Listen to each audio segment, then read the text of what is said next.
This is a PokeDoku, and if you've been on the Pokemon side of the internet lately, you've heard about this game.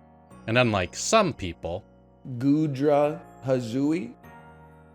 It's not poison, bro! It's purple! I like to think I'm quite good at them. For each square, we have to come up with a Pokemon that fits into the categories labeled on the row and column. For example, we can use a Pokemon like Scizor to fill in this center Bug Steel square. In fact, for this puzzle, Scizor can fill up every single square here, but once you use a Pokemon, you have to come up with other species and forms to fill out the rest. We can finish this middle row with the other corners of the Rock, Paper, Scissors evolution line with Scyther for Bug Dual Type and Kleavor for Bug evolved via item. Dual Type Final Evolution encompasses so many Pokemon it's hard to pick just one, so I'll just go with the classic, Gyarados. Flipping from the first generation to the latest, I'll go with our Chaladon for our Steel Type Final Evolution. And I'll close out the top row with Porygon Z, one of my favorite Pokemon. Finally, for the bottom row, we just need a few Pokemon from Johto, so I'll go with Togetic, Steelix, and Porygon 2, another one of my favorites. I realize that I've actually collected every ribbon on quite a few of these. Obviously, Toast the Scizor is one of my most well-known Pokemon at this point, but I've never really talked much about some of his siblings, including Bread the Kleavor, who is also from the Ore region as a Shadow Scyther, and Crouton the Scyther, who was hatched in the Virtual Console release of Crystal. Steelix, of course, I made an entire video covering with Balboa, the most illegal ribbon Pokemon I could manage with glitches. And as for the Porygons, I've already ribboned a Porygon 2 from Pokemon Go that rolled 0 speed, as well as a Porygon Z from my childhood copy of Leaf Green after shiny hunting one from the Game Corner. Seeing as I'm the one who designed this puzzle, it'd only be fitting to complete the set and see if we can't earn every ribbon on a Gyarados, our Chaladon, and Togetic. This will also serve as a way for me to make a video showcasing how I do most of my fully ribboned Pokemon, as well as discuss some strategies that I left out of that original video. So with that goal in mind, let's start with the birth generation of ribbons, Generation 3. Some of you might be expecting a Shadow Togetic to be our focal Pokemon, but I have a complicated relationship with that particular Shadow, having hunted it over 2 years and finally getting it as a Togepi. While I could evolve this one, once evolved, the only thing distinguishing Card E-Room Togepi from a regular Shadow Togetic would be its Nature and IV combination, so basically nothing at all. Instead, we're headed to Kanto's Safari Zone in search of the rarest ball in Generation 3, the Safari Ball. Safari Ball Magikarp is also on my 2024 Shiny Bingo card, so I've been hunting it on and off throughout the year. Finally, after over 12,000 intense fishing encounters with some of the Safari Zone's fiercest level 5 Magikarp, we've found our target.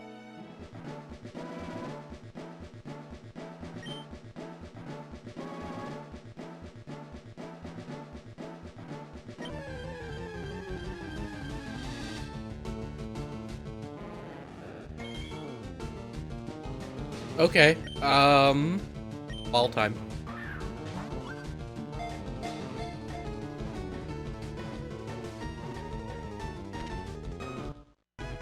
Oh, I have not had an adrenaline spike like that in a little bit.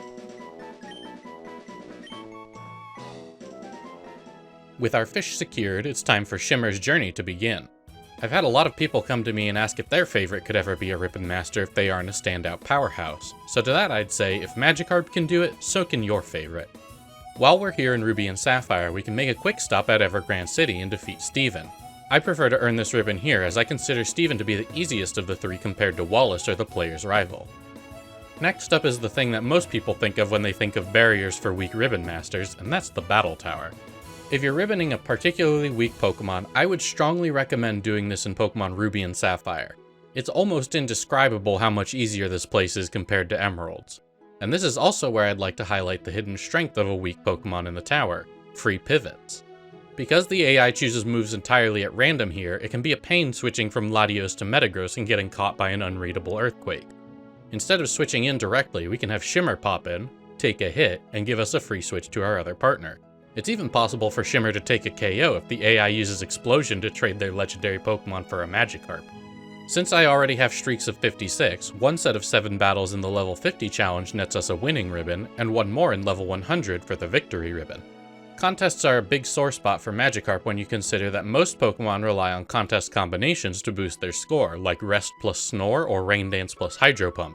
Generation 3 Magikarp learns a grand total of 3 moves, and none of them combo with each other, meaning we have to rely on Splash, Tackle, and Flail for all 20 Hoenn contests. Move pool, while important for contests, isn't actually as much of a barrier as people might think.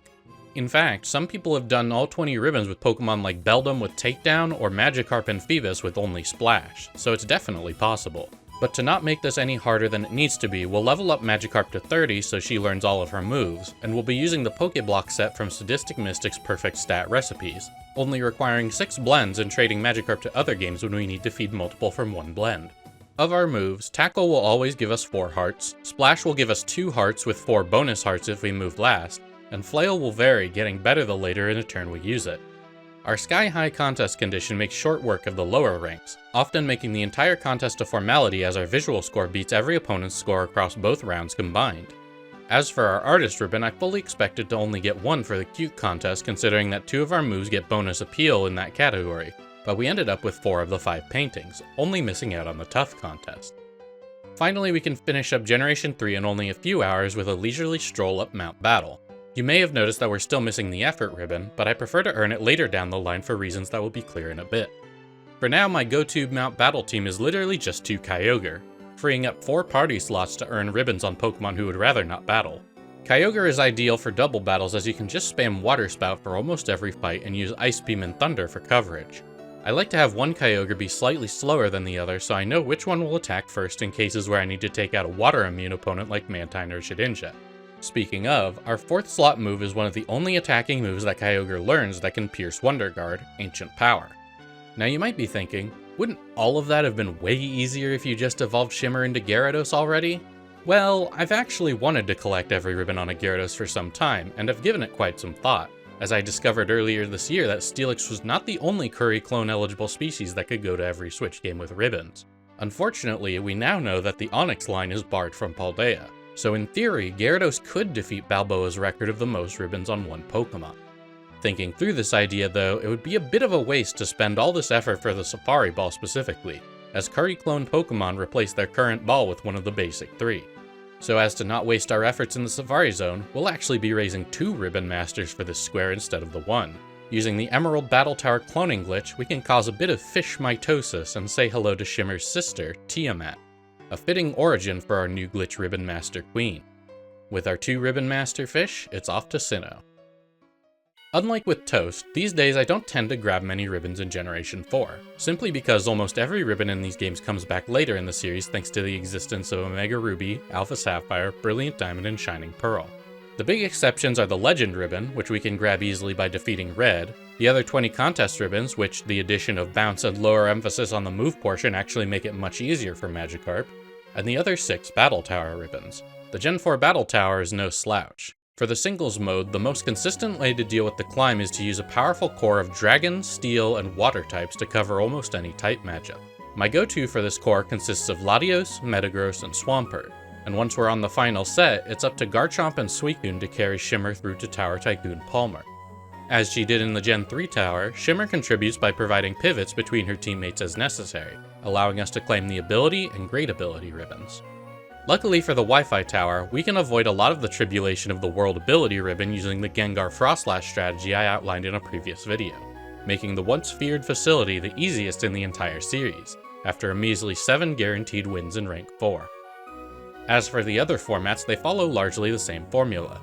By getting to 56 wins in a row in the Double, NPC Multi, and Link Multi formats, even if we lose the next set, Magikarp will still earn the ribbon for having a streak above 50, and allows us to finish up our Battle Memory ribbon and everything that Shimmer absolutely requires out of Generation 4. Before we move on to Tiamat though, I decided to pick up the Gorgeous, Royal, and Gorgeous Royal ribbons here in Sinnoh, using the BP we accrued in the Battle Tower to buy vitamins and selling them for 4,900 each. You can do this trick in Omega Ruby and Alpha Sapphire, or Brilliant Diamond and Shining Pearl as well, and if you have Pokemon Bank or Pokemon Home set up, you can use those games' point system features to acquire even more BP to earn this ribbon much faster. Tiamat, on the other hand, isn't doing any of that. Generation 4 is where we'll be picking up every single event ribbon, and while we're at it, maxing out her ribbon count with the other ribbons as well. When I collected Palkia and every Pokeball a few months ago, we set up an exploit called NPC ASE, which allows us to execute our Poketch's dot artist pattern as game scripts whenever we talk to an NPC in this room. The problem with this is we need to be able to leave the room in order to trade over Tiamat, and leaving the room also ends the glitch. To fix this, before we leave the room we can set up a back door that will let us have access to arbitrary script execution even as we move between maps. And it all centers around this NPC, the Postman. The Postman pops up in a lot of games. Starting in Generation 2, he delivers items you've received via Mystery Gift, and in Generation 4, he'll fill a similar role handing out items and Pokemon obtained from event distributions. With Retired Glitch's help by executing a few new scripts with the Dot Artist app, suddenly the Postman trips over himself trying to give us our very real event, glances at our watch, and alters the very fabric of existence based on what he sees. With all 80 Generation 4 ribbons acquired, we can move on to Generation 6. Of the 11 new ribbons in this generation, only 5 of them never make a return appearance, those being the Kalos and Hoenn Champion ribbons, the Skillful and Expert Battler ribbons, and the Training ribbon. Speaking of which, this is where we'll be EV training Shimmer and Tiamat, and by extension earning our Effort ribbon. Not only do Horde battles, vitamins, and power items make short work of the process, but maxing out your effort values at least once is a requirement to access the 6 secret super training regimens and by extension the Training ribbon. The Pokemon's actual base stats don't matter when fighting in this minigame, but the EVs your Pokemon earns will dictate how it performs. HP EVs will increase the size of your shots and reduce damage taken, your attacking stats will increase the damage you do to the balloon, defenses fill your charge meter faster and let you hold up your shield longer, and speed increases both movement speed and the speed of projectiles. No matter what Pokemon you ribbon, I recommend going 252 attack EVs and 252 speed, as dealing damage and dodging attacks are the most important factors when trying to beat the target time. Charge Shot type is influenced by your Pokemon's species and form, hence why Shimmer has this gray Charge Shot and Tiamat has a green shot, despite Tiamat being a clone of Shimmer. After completing all of our regimens, we can pick up the training ribbons from a black belt in Dewford Town. Before we head to the League, we'll make a quick stop here in Mauville City to talk to perhaps the greatest ribbon-related NPC ever added to the Pokemon series, Ribbon Bell. While she is perhaps a bit too enamored with the idea of Slateport City, Ribbon Bell is, no contest, the best person to get your daily ribbons from. Unlike every other NPC who hands out these 7 ribbons, she will A, hand them out no matter what you do to the 3DS clock, B, give them to your entire party at once, and C, give you as many as you want per day. If your favorite NPC in these games isn't Ribbon Bell, I'm sorry to say that you're wrong. Skipping out on the best friends and contest ribbons for now and returning to Evergrande City, we can take on the Hoenn Elite Four for our champion ribbon. Even with their new Mega Evolutions, we can easily claim the ribbon and make our way to the Battle Resort for the real challenge of the generation. Now I loathe battle facilities, but with access to triple battles, the Mason is actually one of the easiest. A very classic gimmick strategy that's existed for over a decade at this point works wonderfully in this often disregarded format, Beat Up Whimsicott. When paired with a Terrakion, Whimsicott can Kasu's belly with the best of them, using Beat Up to trigger Terrakion's justified ability for being hit by a Dark-type move. Because we have 6 Pokemon to a side in this format, this ends up quadrupling Terrakion's attack stat in one turn, making it akin to a belly drum that only costs 10% of our HP. And when partnered with a prankster Meowstic from the Friend Safari, we can use Gravity to turn Rock Slide into a 100% accuracy nuke that hits all of our opponents. Sacred Sword and Earthquake round out our coverage, and with a squad of powerful Pokemon in the back, we have no issues ripping through the teams until we get to the Battle Shadow Lane, Dana. Another very appreciated feature of the Battle Mason is the ability to stop between fights at any time rather than every 7 like in previous facilities. This allows us to run at maximum power for the battles leading up to Dana, and then swap in Shimmer and Tiamat when it's time to earn the ribbons. After burying our competition in rocks, we can walk away without suffering a single loss. To round out Generation 6, it's a simple matter of trading over to Kalos and defeating Diantha in her strangely Terrapagos-like throne room. Makes you wonder if Terrapagos is hinting at some sort of Kalos remakes down the line.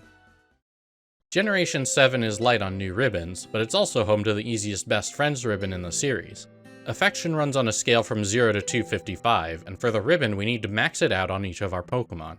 If we did this in Generation 6, it would take hours of minigames and Pokepuffs. But here in Alola, they must put something in these rainbow beans because they're worth a whopping 127 affection each.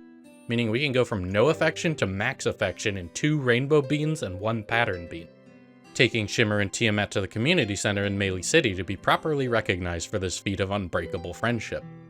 Moving on to the Battle Royal Master Ribbon, I haven't really put in the legwork to make the much better Muck Scizor team for this one, as I basically just wing it every time and kick the can down the road.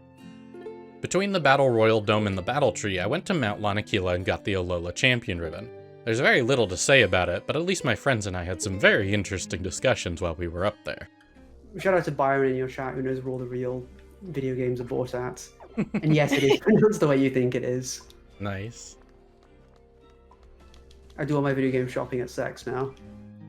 Heading into the battle tree, I decided to run a similar Terrakion Whimsicott team as I was impressed by the results from the previous generation.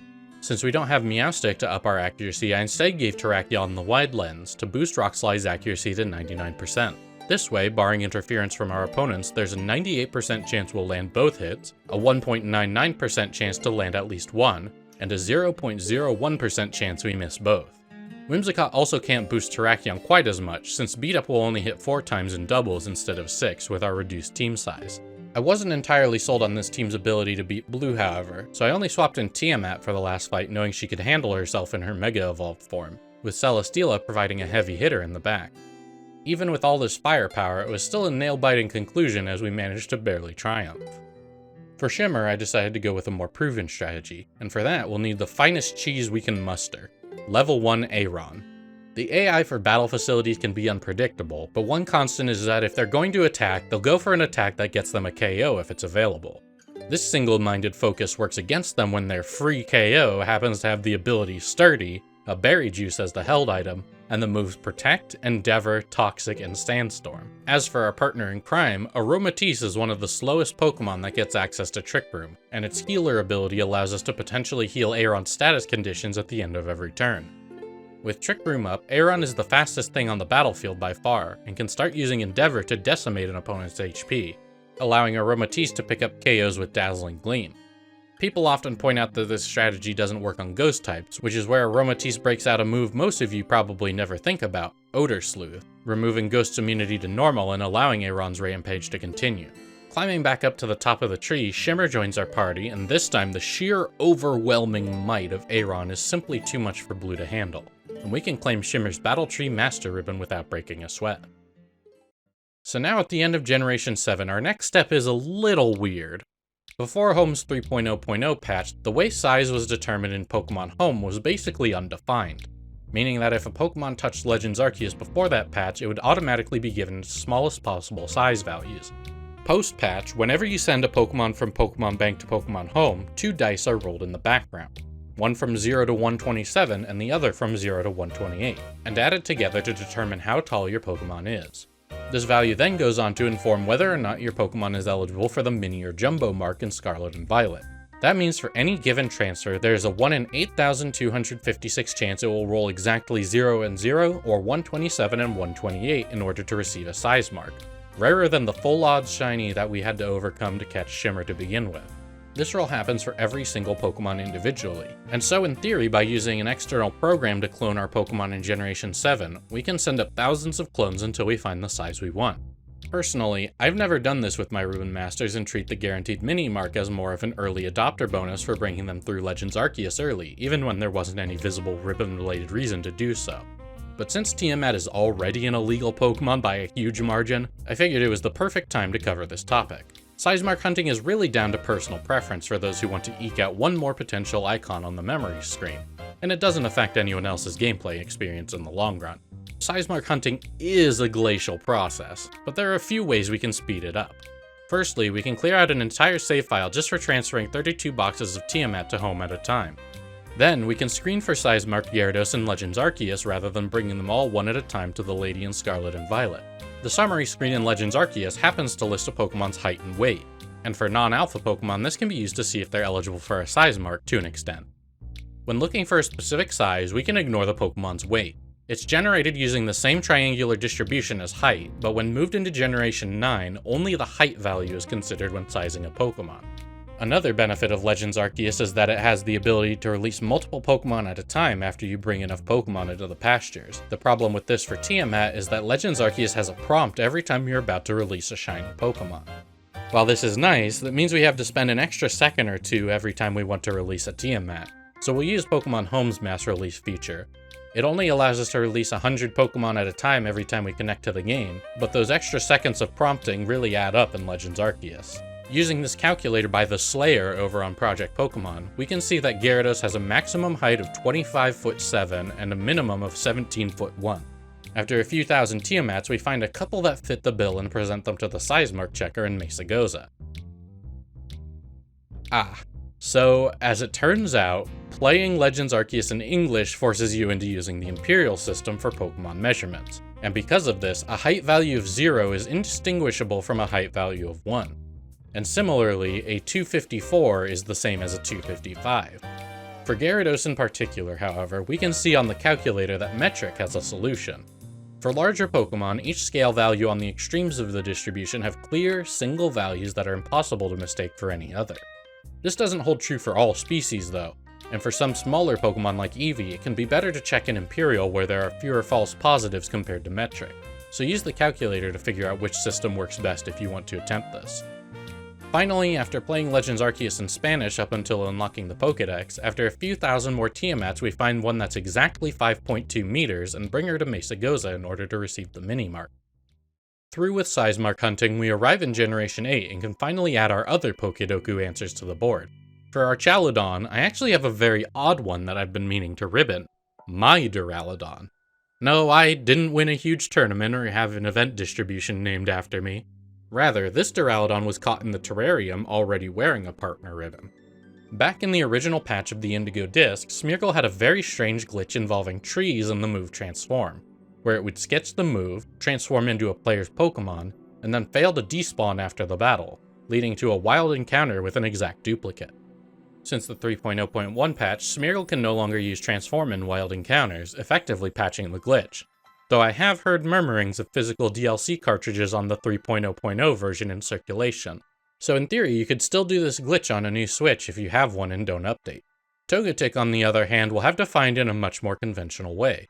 I decided to hunt not just for a shiny Togetic in Legends Arceus, but a shiny Alpha Togetic.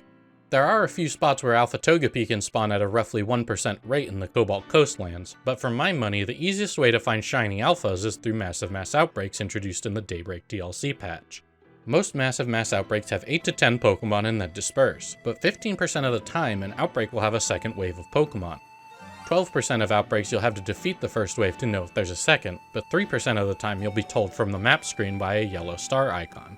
The second wave has an 81% chance of spawning evolved Pokemon if applicable, a 10% chance of spawning alpha Pokemon, and a 9% chance for evolved alphas. After re-entering the coastlands a few dozen times and consulting with Munchlax to see what Massive Mass Outbreaks have spawned, we finally tracked down an outbreak with Alpha Togetic as the second wave, catching a whole 6 alphas before the second wave disperses with no shinies among them. But that's not quite all the alphas this outbreak holds. While you're clearing the first stage of the outbreak, the game rolls the RNG slightly differently depending on how many Pokemon despawn at once.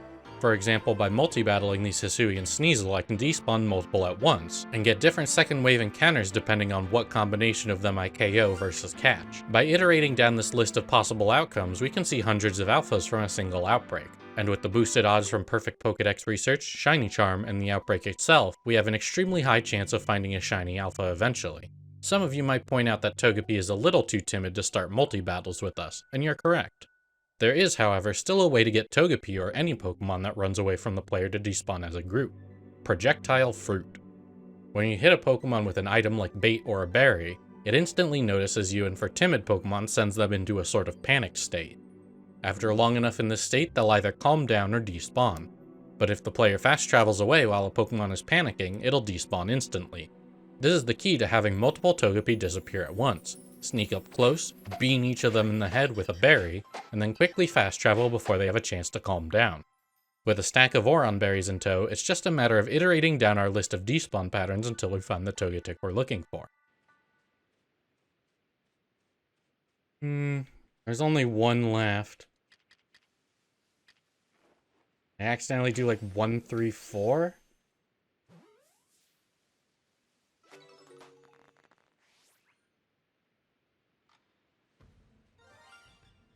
Okay. I don't know. This has to be a different permutation because it ended differently. But I guess that works.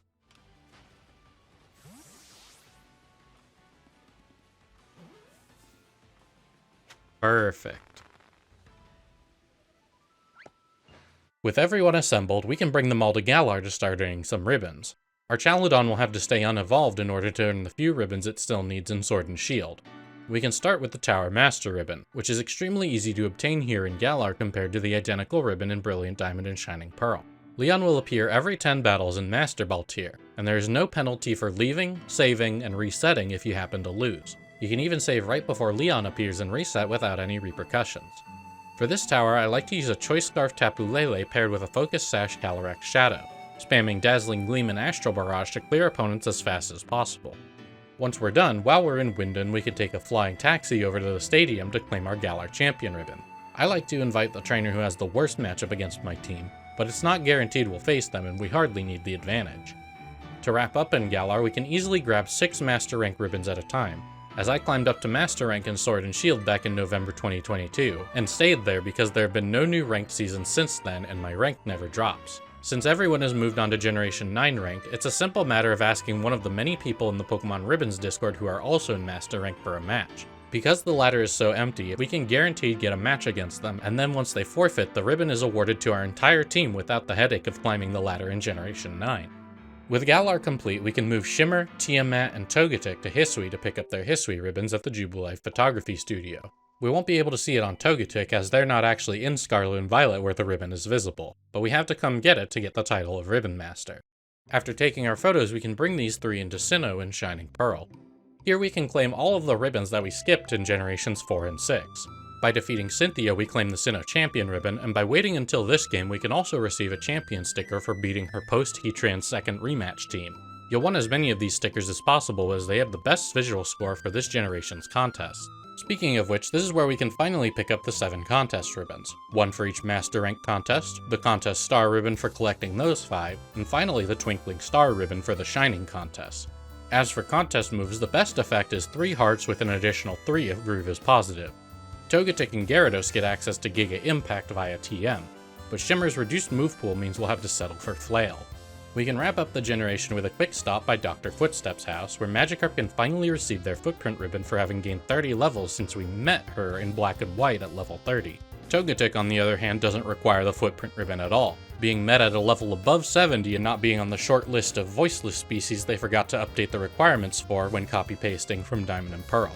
I get asked every so often about if a Pokemon can be a Ribbon Master if it can't get a ribbon that others of its species can. As long as that specific individual Pokemon gets all the ribbons it has access to, it's a Ribbon Master. That's all there is to it. After claiming their effort, best friends, and paid Ribbon Syndicate ribbons, and all 7 daily ribbons over the course of an entire week, with Togetic being unable to go to Paldea, that makes them the first of our group to claim their title of Ribbon Master. Coming up on our last stop, Paldea once again has the formality of its Champion ribbon, which was made slightly harder with the introduction of the Hidden Treasure of Area Zero DLC.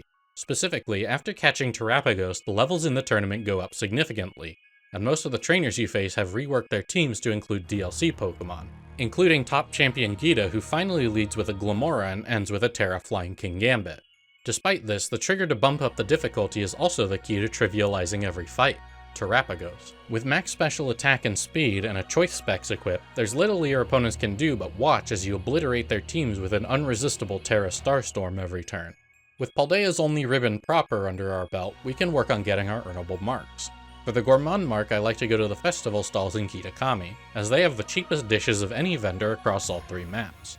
It doesn't take long to roll the 3 in 101 chance for Magikarp, Gyarados, and Duraludon, and while we're in Kitakami, my favorite place to grab the item finder mark is here in the Paradise Barrens. Magikarp is unfortunately slow both on land and in water, so we can't use the floating platform trick to speed her up. But luckily each of them picks up their item finder marks relatively quickly. Last up is the partner mark, and of the 3 there's no short way to earn this one. Luckily it only takes a few sandwiches and a picnic to max out our party's friendship, which also allows us to earn the best friends ribbon on Duraludon. With the 200 friendship threshold met, it only takes a night spent in Cortondo's olive roll field with a rubber band around the Pro Controller to earn our final mark on Duraludon and Magikarp, marking them as Ribbon Masters and allowing us to finally evolve Duraludon into our Chaladon. There's no reason I couldn't do this once they had their Galar ribbons, but I felt like waiting until they were complete. Speaking of Galar, Tiamat has one more step before we're done with her. Like I mentioned way back at the beginning, Gyarados is one of the species eligible to do the Curry clone glitch. So by taking a stack of high quality curry ingredients to the Slumbering Weald, it's just a matter of making a lot of curry in order to trick the game into letting us re-encounter Tiamat and earn a curry mark for our troubles. I don't actually know if doing the curry encounters in the Slumbering Weald helps, but I would like to point out that both times I've gotten this glitch to work, it's been on a Galarian Weezing encounter, a Pokemon with a deceptively big hitbox and curry clone eligible species in its own right. With her curry mark acquired and Pokeball wiped to a matching basic red, Tiamat the World Conqueror has claimed the title of Ribbon Master. So there we go. With all 9 squares filled out, we've completed our PokeDoku. Definitely just the one PokeDoku today.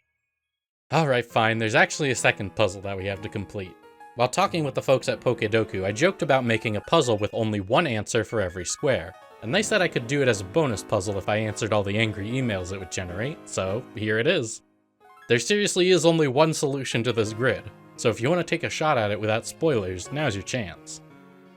Starting from the bottom and working our way up, we need a flying type starter, a mythical, and an ultra beast. The starter square in PokeDoku only accepts the first stage of each line, meaning Rowlet is the only correct answer. For my Rowlet Ribbon Master, I wanted to do something similar to Togetic, where we can get a shiny alpha from a massive mass outbreak. This will mean that I won't have the Alola exclusive ribbons, but it's fine as this specific Rowlet never had the chance to get them.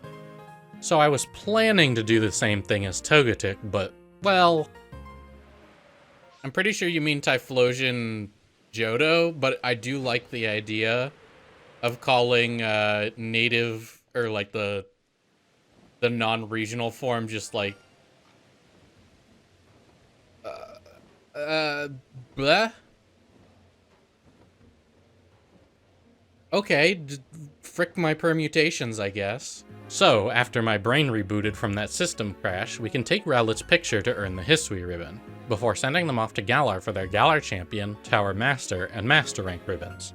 If you're planning to do your own Rowlet or Dartrix Ribbon Master, remember to grab these 4 ribbons before evolving it into either form of Decidueye, as doing so will lock them out of at least one game. Once in Paldea, we can see Rowlet's Alpha mark and grab a Jumbo mark from the lady in Mesagoza, since Alphas are locked to the maximum size. Then we can add the finishing touch by grabbing the Paldea Champion ribbon and earnable marks. Next up, since Arceus' forms don't appear on PokeDoku, the only flying-type mythical is Shaymin's Sky form. For this one, we'll be going all the way back to Generation 4, where I shiny hunted Shaymin from my original Oak's Letter event save file. The DS on the left is my Japanese copy of Platinum, where I downloaded the letter using the DNS trick in order to double hunt. Funnily enough, I had planned to use this shiny Shaymin during Shiny Catherine's hide-and-seek video when we were doing the setup back in March, but as you can tell by the number of resets, that didn't end up happening.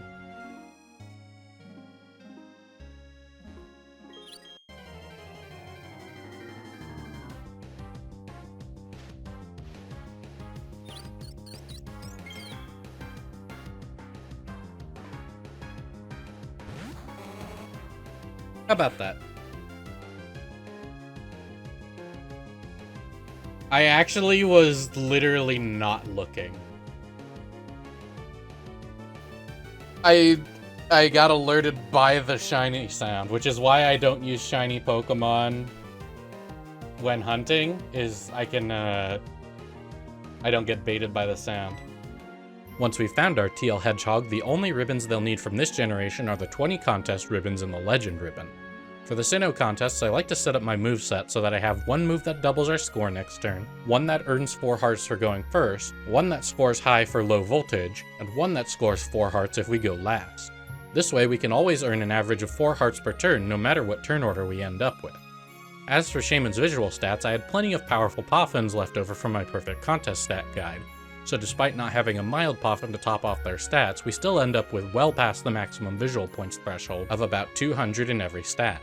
There is a funny visual quirk with Shaymin Sky and a handful of other species with asymmetrical designs in contests, where the developers opted not to mirror their back sprites as that would put things like Shaymin's Petal Scarf on the wrong side.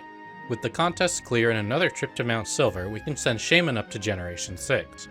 Once we've EV trained Shaymin on some Horde battles and earned our Effort ribbon, we can go through the super training regimens once more. Shaymin is a good example of a Pokemon whose charge shot can change within the same species, as Land form has the rapid fire yellow charge shot, while Sky form has the fast flying blue shot. With all 30 regimens complete, we can grab our training ribbon and head to the league, skipping out on the Mason as Shaymin is banned as a mythical Pokemon. With our Kalos and Hoenn champion ribbons acquired, we'll also grab the daily ribbons here, given that they're much more convenient to grab in Oras compared to BDSP, and move on up to Ultra Sun and Moon.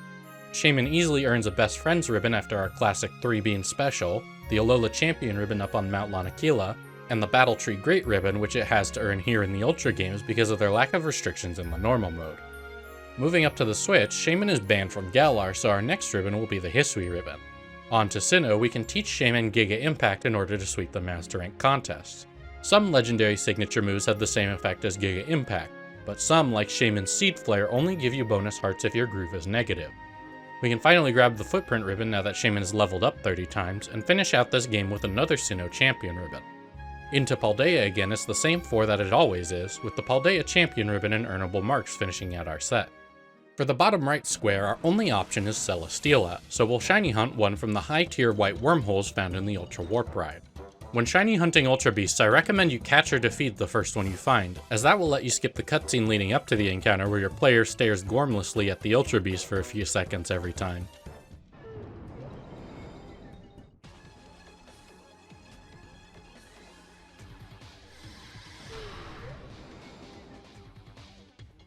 There we go.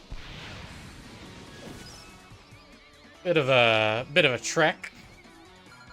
Once we have Celesteela, we'll need to level them up 30 times here in Alola, as this generation is the only place where the Footprint ribbon is available to Ultra Beasts. Once we finish EV training for our Effort ribbon and feed the beans for our Best Friends ribbon, we can head to the League and grab the Alola Champion ribbon since we need the EXP anyway. For dedicated EXP grinding in Gen 7, I like to do an SOS chain of Chansey with Roto EXP power active to level up as fast as possible. Celesteela only needs to reach level 90 for the ribbon, but we might as well take them to level 100 for hyper training as well. Celesteela is the Pokemon I was worried about the least for their prospects in the Battle Royal and Battle Tree. Celesteela pops up on a ton of suggested teams for the Battle Tree, and for very good reason, scoring one-hit KOs with the strongest heavy slam in the game. And Celesteela was actually part of our win alongside Tiamat. Once they're into Galar, we just need the 3 ribbons available there, and Celesteela is complete. Onto the middle row, we have a trio of electric types. Of course, the only electric type starter is pretty obvious given that they're the face of the series, and I've actually already ribboned a Pikachu before, all the way from the Japanese Coliseum bonus disc. This is my backup ribbon master if and when all the others are eventually excluded from one game or another. As for mythicals, the only electric type mythical is Zeraora, which I actually have from the old 2018 Fula City distribution. This is just a fursona. Yup. Like, people thought Lucario was egregious. That's is like crazy to me. It's How the heck actually is fursuit Lucario? proportions as well. It is. Like, spot on. Like Celesteela, Zeraora has to level up 30 times in order to get the Footprint ribbon while it still has access to it in Ultra Sun and Moon. We'll grab the Best Friends ribbon while it's easiest, and finally we only need the Alola Champion and Battle Tree Great ribbon to be done with Gen 7. Zeraora was legal during a short 2-month window in Sword and Shield ranked, but since they can't earn it anymore, we only need the Galar Champion ribbon, Tower Master ribbon, and finally the Effort ribbon, which Generation 8 and beyond make quite easy having removed the cap on vitamins. Heading back to Alola again, Xurkitree is actually an Ultra Beast I've hunted before, but since I've already told this story on stream, I might as well roll the clip. Xurkitree is actually on one of the short list of shinies I've ever failed. You know how I got 2 shiny Xurkitree in back-to-back days in like late 2018? I've talked about it a little bit. While talking about it, I did it. Amazing. I got distracted by my own story about failing a shiny Xurkitree.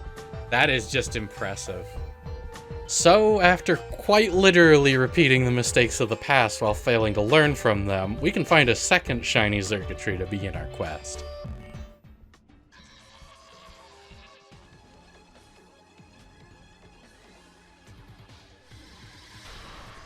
There we go.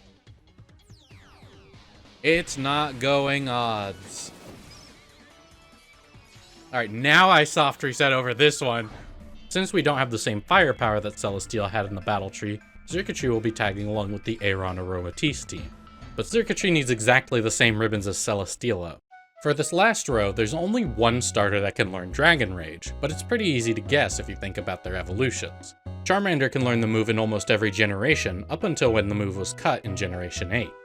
For our Charmander Ribbon Master, we'll be ribboning this extra small shiny Charmander that I caught during the 2023 Community Day recap they did in December. Being able to go to every Gen 8 region except Hisui, Charmander can earn their Galar Champion, Tower Master, and Master Rank ribbons and sword, and their daily ribbons, Footprint Ribbon, Sinnoh Champion Ribbon, Paid, and Contest ribbons in BDSP.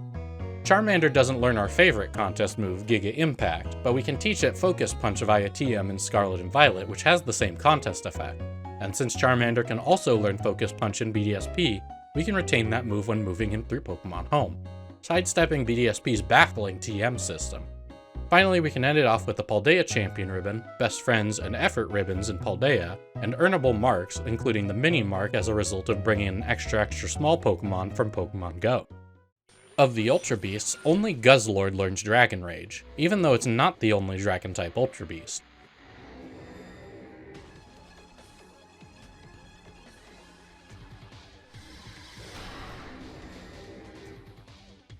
Cool.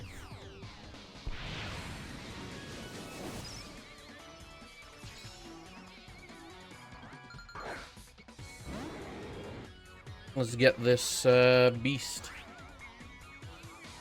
Once again, every Ultra Beast gets the same ribbons, so like with Celesteela and Xurkitree, we can go through Alola and Galar's ribbons, Best Friends, Effort, Footprint, Alola Champion, Battle Royal Master, Battle Tree Great, Battle Tree Master, Galar Champion, Tower Master, Master Rank, and there we go.